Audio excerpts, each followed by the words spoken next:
Pichincha Universal, generando noticias.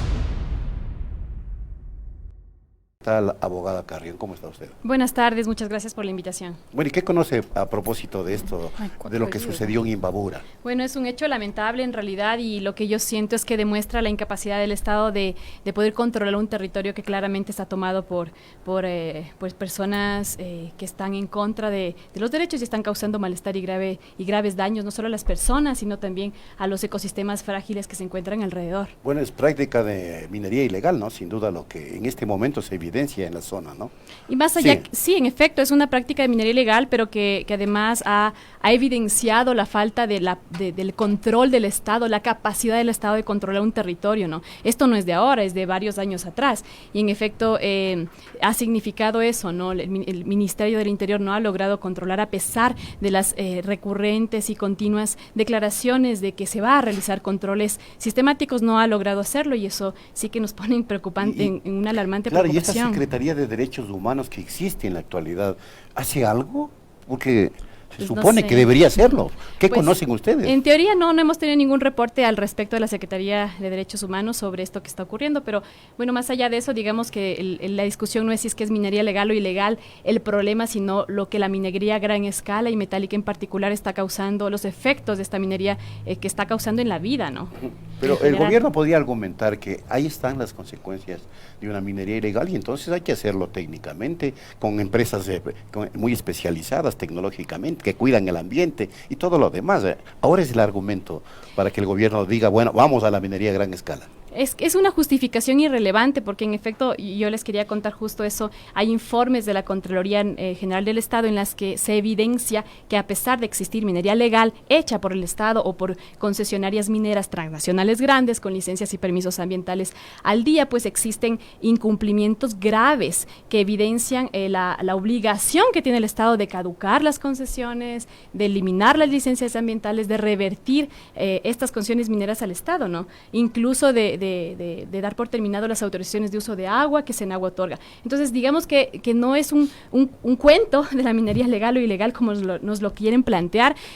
A propósito de eso, la minería a gran escala, las empresas mineras que tienen licencias ambientales, pues también incurren en caducidad por ilegales. Y ahí ustedes recordarán que el mandato minero desde el 2008, de abril de 2008, establece que cualquier concesión minera debería ser revocada al Estado, aquellas que están sobre fuentes de agua, sobre páramos, sobre bosques protectores, y en efecto tenemos un sinnúmero de concesiones mineras a nivel nacional que se encuentran sobre estos ecosistemas frágiles y por lo tanto también serían ilegales, digámoslo así, si se quiere poner en este juego de la ilegalidad y la legalidad de las concesiones. ¿Y qué otros elementos han encontrado? Sobre todo, a ver, de esos hallazgos de la Contraloría, pero de los que ustedes como organizaciones civiles también pueden realizar a distintas concesiones en función de reclamar precisamente la reversión hacia el Estado. O sea, es clarísimo, digamos que en el año pasado y este año la Contraloría, porque a mí me gusta hablar así como con datos, digamos, pero no somos nosotras las organizaciones sociales, los ambientalistas, los que estamos diciendo que deberían caducarse las concesiones mineras, sino el propio Estado, con sus propios datos. Y en efecto, por ejemplo, hablando solamente de la concesión de Yurimagua, el MAE que aprobó el estudio de impacto ambiental lo hizo con información incompleta, ¿no? Es decir, se establecieron datos en el estudio de impacto ambiental que no fueron completos y por lo tanto la base técnica de la entrega de la autorización de uso de agua y de la autorización y de la concesión misma, pues es técnicamente inconsistente, por decirlo de ¿Cuándo fue autorizada Yurimagua o se le concedió el permiso ambiental? Depende de la fase, ¿no? En la fase de extracción, la última que fue verificada por la Contraloría General del Estado, ellos hicieron un análisis de todos los procesos administrativos de todas las fases que corresponden desde el 1 de enero del 2012 al 31 de diciembre del 2017 y hay incumplimientos increíbles. Yo me permito como mencionar solo unos poquitos para que miremos la incapacidad del Estado de controlar aquellas empresas grandes. El primero, el MAE, como les digo, aprobó el estudio de impacto ambiental sin plan de manejo ambiental y sin la información completa que les acabo de mencionar. Eso pone en riesgo la calidad del agua y la cantidad de agua que se necesita para poder sostener, digamos, de alguna manera los ecosistemas de las quebradas que forman parte del ecosistema. Además, otro incumplimiento importantísimo que recae en la causal de revocatoria de licencia ambiental es aquel que señala que el ENAMI incumplió con las disposiciones establecidas en la licencia ambiental. O sea, no es posible que se sigan otorgando permisos ambientales y que luego de otorgados los permisos ambientales, las autoridades de control no tengan la posibilidad de controlar que se cumplan con lo establecido en las licencias ambientales, ¿no?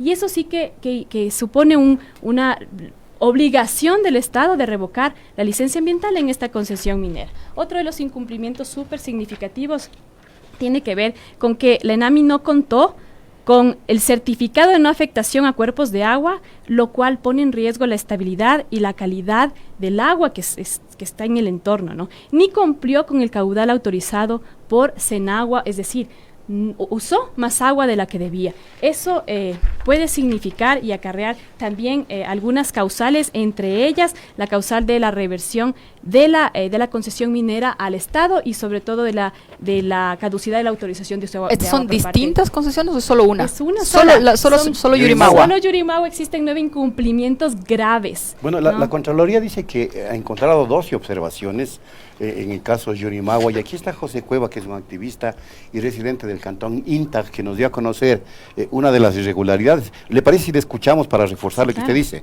Escuchemos entonces este audio de José Cueva, activista y residente del cantón Intag, que pues dice que la Contraloría mismo ha señalado 12 observaciones y él nos relata una de ellas. Esto fue lo que dijo. ¿Le tenemos listo? Vamos. Lo más relevante y que nos parece inconcebible que una empresa internacional como la Codelco, una de las más grandes empresas del mundo de cobre, y la empresa nacional minera que nos están hablando permanentemente de la tecnología de punta, hablando de la responsabilidad de la minería responsable, hayan cometido estas inobservancias legales, ¿verdad? La primera y muy grave es la falta de consulta previa. Queda demostrado a través del informe de la Contraloría que obviaron el proceso constitucional de consulta previa a las comunidades. Por tanto, esto es un motivo de caducidad incluso de la concesión y de la permanencia de estas empresas. Las comunidades nunca fueron informadas del proyecto y se ingresó, como les mencioné hace un rato, de una manera violenta, atentando pues contra los derechos humanos. Bueno, pero esto no pasó solo antes, sino ahora también. Está pasando eso, ¿no? En efecto, existen varias concesiones, y no solo mineras, sino también concesiones otorgadas sobre territorio, por ejemplo, indígena guaraní, y me refiero a bloques petroleros también, que en efecto están otorgadas sin consulta previa, ni consulta ambiental, ni consulta bueno, no hay consulta en varios proyectos mineros de este y del anterior gobierno, y ahí contarles que nosotras como organizaciones sociales lo que le solicitamos a la Contraloría General del Estado, y por eso tenemos estos 2 primeros documentos, es que se hagan exámenes especiales de al menos 7 de los más grandes proyectos nacionales mineros nacionales en el Ecuador, y estas son algunas de las observaciones del Contralor. Sin embargo, decirles que existen sentencias ya en firme, 2 de ellas, el caso de Río Blanco, que es una concesión minera gigante en el páramo de Quimsacoche, en la Suay, y también la sentencia a favor del pueblo Cofán Sinangoe, que se encuentra en las provincias del norte del Amazónicos. En estas dos sentencias se establece con rigurosidad, y los jueces de las cortes provinciales mencionadas, de las provincias mencionadas, establecieron que no hubo consulta previa. Y eso es una violación gravísima. En el país no se entiende por dónde va la consulta previa. Pero ahorita está en marcha este proyecto minero Cascabel, que promete ser de las salidas a la pobreza y de los yacimientos más importantes de minerales. Estamos sentados encima de oro, plata, cobre, se ha dicho. Inició la fase de exploración, pero ¿esta cómo la aprecian ustedes? ¿Ha cumplido también con consulta o de pronto solamente mira para un lado el Contralor? Les cuento que de hecho hay un informe de Contraloría a propósito de Cascabel, y en efecto hay 4 incumplimientos mayores y grandes, hay más, pero hay como 4 incumplimientos grandes y mayores. El uno es que las actividades de exploración avanzada fueron hechas sin autorización del Ministerio de Minería. existe falta de presentación de los actos administrativos previos, que es un requisito para el otorgamiento de la licencia ambiental, y no se evidenció en los documentos presentados por la ENAMI la renuncia voluntaria, ni tampoco, nuevamente, la aplicación de la consulta previa. Son requisitos que manda la ley, digamos, y que nunca se cumplieron. Y que una de las conclusiones, por ejemplo, de la Contraloría respecto de este requisito es que, por ejemplo, la ARCOM o los servidores públicos del ARCOM de esa fecha no verificaron que previa a la autorización de cambio de periodo a la exploración avanzada, el concesionario presentó o no los correspondientes documentos que demuestran que todos los actos previos administrativos, de acuerdo a la normativa legal vigente, estén resueltos y hechos, ¿no es cierto? Tampoco se exigió al concesionario minero, por ejemplo, la presentación de la renuncia voluntaria del área minera, es decir, para pasar de una fase a otra se tiene que renunciar. Eso tampoco existió. Esto es muy importante lo que les voy a decir. La siguiente fase de la concesión minera fue aprobada 835 días posteriores a la autorización del cambio de periodo. Yeah. Este gran proyecto Cascabel, que dicen que es uno de los 10 más grandes del mundo, ¿no? Que es en efecto, uno de los 7 más grandes del país, ya nació con irregularidades. Ya en la fase de exploración inicial, el Contralor General del Estado establece incumplimientos gravísimos. Y entonces yo digo... ¿Y por qué avanzan? Es porque, en efecto, las autoridades de control hacen caso omiso de las leyes y no sancionan y cumplen con las disposiciones administrativas, o son incapaces de vigilar, de controlar, ¿no? O las dos. O permiten, sencillamente. Lo cual, porque si la Contraloría determina lo que usted acaba de señalar, lo evidente es que la Contraloría emite el informe y diga, señores, ustedes no pueden actuar mientras no se cumple esto. Porque en este caso es vinculante el pronunciamiento de una Contraloría. Acuérdense que el proyecto Cascabel está sobre territorio indígena está sobre territorio de comunas y comunidades, no solo, digamos, no en el bloque, sino en el área de influencia. Y en efecto, la consulta previa es una obligación dicha no por nosotros, mandada por la Constitución, por instrumentos internacionales de derechos humanos, por la sentencia de la Corte Constitucional del 2010 y ahora por 2 sentencias más que son precedentes jurisprudenciales que no se consideran. El presidente de las cámaras o de la Federación de Cámaras de la Industria, Pablo Zambrano, dijo que no son las comunidades las dueñas de los recursos, sino el Estado. Por tanto, las consultas que no tengan que ver exactamente con la vida de ellos no tienen por qué plantearse. Y ahí me parece que hay una interpretación bien complicada, digámoslo por lo menos, ¿no? Es como una mesa, imagínense una mesa. El Estado es el dueño, por decirlo de algún modo, de las patas de la mesa, del subsuelo, ¿no? Pero quienes tienen la competencia sobre la gestión del territorio, es decir, de la mesa, ¿no? Son los gobiernos locales y son las personas. Es decir, aquí me parece que hay una intento, digámoslo así, por desconocer los derechos humanos y colectivos como el de la consulta para favorecer las competencias exclusivas del Estado sobre los recursos del subsuelo. Y ahí me parece que se debe leer la Constitución ampliamente, porque el artículo 85 de la Constitución establece con claridad que cualquier acto del poder público que ponga en riesgo cualquier derecho humano tiene que garantizar la participación de la gente frente a cualquier acto del poder como público. El área de amortiguamiento de esta ampliación de la zona de intangibilidad del Parque Nacional Yasuní para explotación petrolera, consulta previa también en aquello debió haber ocurrido antes de tomar una decisión como aquello, porque se lo vendió como ampliación de la zona de intangibilidad, pero los grupos que promueven los derechos de la naturaleza precisamente han anotado sobre esta zona alrededor de esa área de intangibilidad, permitiendo exploración perforación de pozos. Eso es más crítico todavía, porque además de haber incumplido con lo dispuesto en la consulta popular, que en la consulta popular se estableció que se ampliara la zona de protección, lo que hicieron es al contrario, se redujo la zona de protección y se permitió, además se dio paso para que se puedan perforar pozos petroleros en la zona de influencia.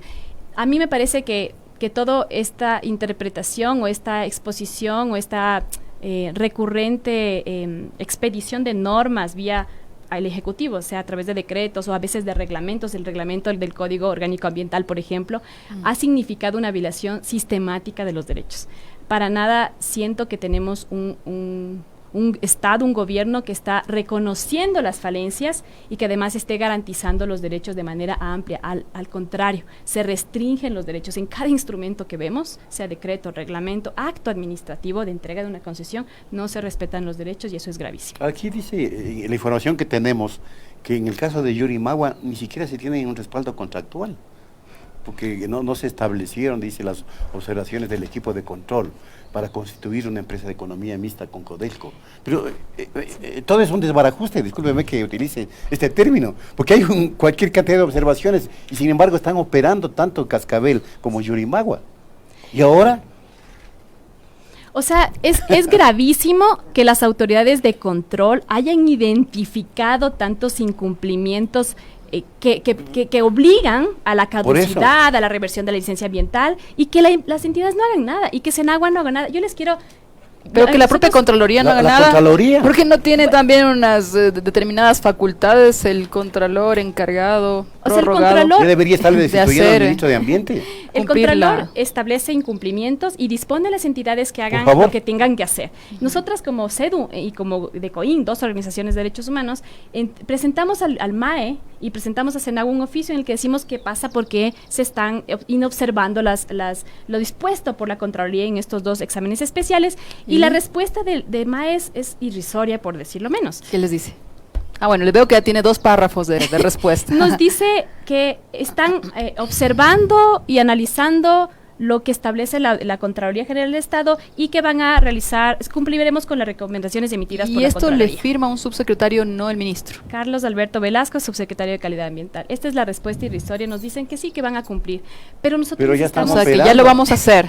No se preocupen, nosotras Mientras tenemos tanto, el control, lo vamos a hacer, lo estamos haciendo más o menos. O sea, es una ineficiencia absurda, ¿no? Ya es absurdo, digamos, es una burla para los ciudadanos y ciudadanas que estamos cada vez denunciando la violación de derechos sistemático, que estamos observando lo que el propio Estado central dice. Al MAE, ¿y a quién más le presentaron? A Senagua. A Y Senagua no nos ha respondido. Eso fue el 23 de abril, presentado el documento, y el MAE nos responde el 16 de mayo, un mes después, con esta respuesta. Y Senagua no les respondió. Y Senagua no nos ha respondido.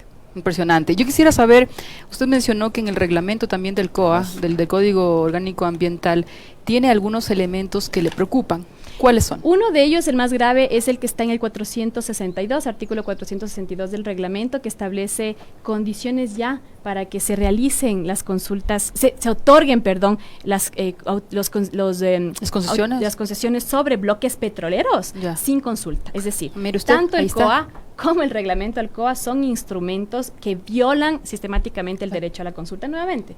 Y por eso decía, ¿no? Hay vía por tanto, decreto, la Constitución. Y por tanto, la Constitución, y no solo la Constitución, sino instrumentos internacionales de derechos humanos que obligan al Estado a realizar la consulta previa cuando se trata de comunas. Pero entonces, ahí está la razón precisamente para que quienes están a favor de la minería, le llaman responsable, sostenible y demás, puedan ampararse en la ley, sus reglamentos, la normativa, para hacerle, digamos, el bypass a la consulta previa. Sí, y no solo eso, digamos que a mí me parece importante destacar que todo el discurso político que se ha construido alrededor de la minería legal, esta de a gran escala, es un discurso que se construye sobre la base de pretender que esta es la actividad que va a sacar al país al desarrollo, que se necesitan los recursos para poder, realizar las actividades del Estado, y que frente a eso los ciudadanos y ciudadanas no podemos decir nada o podemos decir poco o reclamar menos, ¿no?